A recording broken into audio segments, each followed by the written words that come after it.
everyone. So, last episode we talked about the introduction of risk versus return on the YouTube channel, and I was really intrigued by just how um, personalized the story was, but also the the in some way the authenticity of the story and how Yomi was able to kind of frame his life in a way that was very relatable and connected to um, just the nooks and crannies of going back home to start an entrepreneurial venture.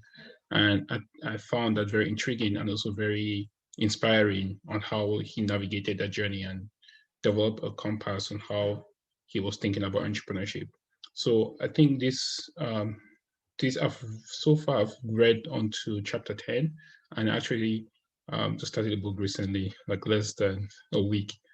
And the thing that was really interesting about the book was just how easy to read it was and how funny and relatable the book was, because most of the things he said was reference to how I could, um, um, how I grew up in Cameroon, which is very close to Nigeria. So there were so many slangs and phrases that, um, because I've spent some time with Nigerians in the United States, I have been able to see some of the correlation and just how they perceive certain instruments that were very common in the book.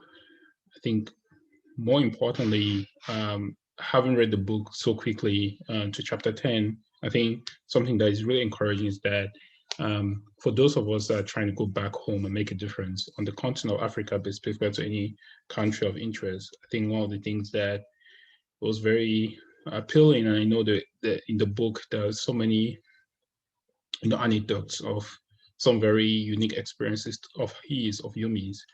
But I do think what was very empowering and also just very hopeful was that sometimes you go in there and you figure it out, and if you have some really great team members that he had, um, and it was just as a result of just putting himself out there, um, things tend to work out. And even the way he met his three other partners for Cardinal Stone, there's something about just putting yourself out there. It goes a long way to actually start making your dream come true, rather than swallowing your head and try to figure out the best case scenario in your mind. I do think that it's more important to think about how are what are the ways that you can start doing things now, if you're an African in diaspora, or maybe you're not an African but you want to do something back home, or even here in the United States, in Detroit or wherever. I think what was more appealing in the book, beyond emerging markets or frontier markets, he mentioned his wife, who is Vietnamese American, Taiwanese American, sorry, who was he was worried that she won't be able to fit into the Nigerian system when they move back. Um, but most probably, like, how do you whoever you are and what you're thinking of, um, thinking about ways that you can actually plug yourself back into a culture that is relatively new to you if you have not spent your adult life there.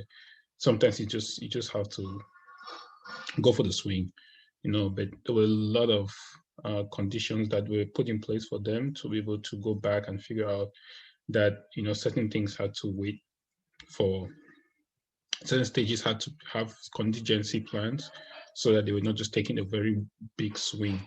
So it was really good that there was some risk taking, but he also emphasized in the book that they had contingency plans, among four of them as partners, and to kind of get things going.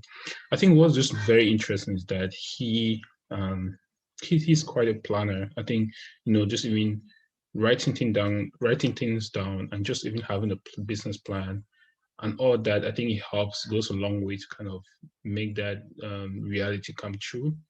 How you visualize, your yourself, and how you visualize the project. So I think there was some essence to him at the very early stage of the book, trying to come up with a plan, because that actually helped him to start visualizing what it could be from being an repatriant rather, from the United States, Nigeria, and mapping that out and writing that down was really, really impactful. I think from the way he explained.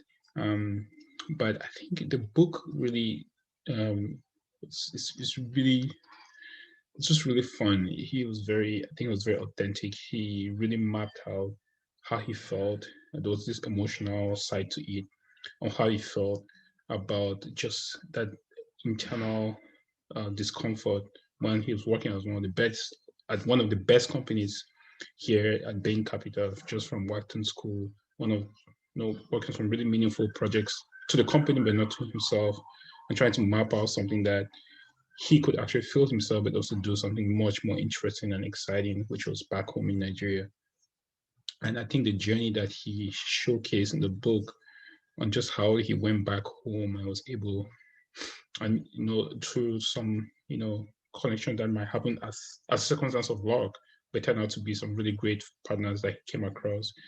They were very solid individuals that really understood their respective technical skills on how to build this capital private equity slash investment banking slash asset management fund, which was like it's really like and the proprietary angle, so the four-legged financial firm they're trying to build. They all had just the skill sets really polished, but at the same time they were very willing to get in some really competent board members as well as advisors that could help shape and guide them to really navigate the Nigerian ecosystem. So that was really an integral part of it, and also just his day-to-day, month-to-month grind, being able to be very entrepreneurial when they went through the financial crash in 2008, and how they were able to structure themselves in a way that restructured the firm in a way that they were able to wave that storm. And I just like just the authentic flavor of it, and the way he was really, really involved in how his wife was, an American, Taiwanese American, felt comfortable in Nigeria, and making sure that success was not just on the professional side, but also on the personal side. But I think this book really is a good book for people that really want to go back home in Africa. It really gives a very clear sense of what to expect. Bear in mind that his story is different from any other person's story, and you don't have to have the story to emulate to show that there's some value in what you're trying to do. But I think he really provided a very good frame of reference of how we think about entrepreneurship, investment, but also the doing in Africa, and also the really extraordinary opportunities that are there that have some really high capital turnover and profit, especially in Nigeria, with some level of maturity when it comes to some economic activities, right? So, but it's very personalized. I love the pidgin English slangs, and I just love how he was very appreciative of the people that really gave him how he arrived to where he arrived. So, just a brilliant book, very down to earth person from what I get, and someone who really wants to make a difference for the community of Africa, and just also for anybody who is interested or who is willing to take the leap of faith to make a difference in whatever you're trying to do, which he emulated in the introduction that I shared in the last episode. So this is just a continuation of Risk and Return. Great book. I think it's a book that applies to entrepreneurs, people don't want to take risk to start companies in frontier or emerging markets. And I think that this is a book that's going to give you the courage, give you the encouragement, also just give you like the real picture of what it means to start a business in Nigeria, perhaps, but also give you that leap of faith that you need, because on the other side, there's some really interesting things that you can achieve, and you can really make a difference in someone else's life. So, great book, and I think I'll recommend it a second time in this episode for you to check it out. And I think it provides a huge value proposition of what a business should be like, what a mindset should be like, developing that strong fortitude, not to be afraid to take risk, especially when going back home, and just seeing yourself in that book and knowing that time is of essence, because there's an opportunity cost of doing nothing, which kind of what I got out of the book. But Yomi, amazing book. I think it's a book worth reading. This book has to be given to every African in diaspora for them to feel empowered that going back home is perhaps the right choice. So thanks for listening to this episode. Please follow up. The next exciting episodes coming up your way. We have some episodes that already recorded, some amazing entrepreneurs from around the world. You can check that out. And for those of you guys on YouTube, please subscribe, like, and comment. And I'll love to hear your feedback on any of what I've said, or risk of return, or any other topics that I've talked about. So thanks for listening again, guys, and I'll see you guys in the next episode.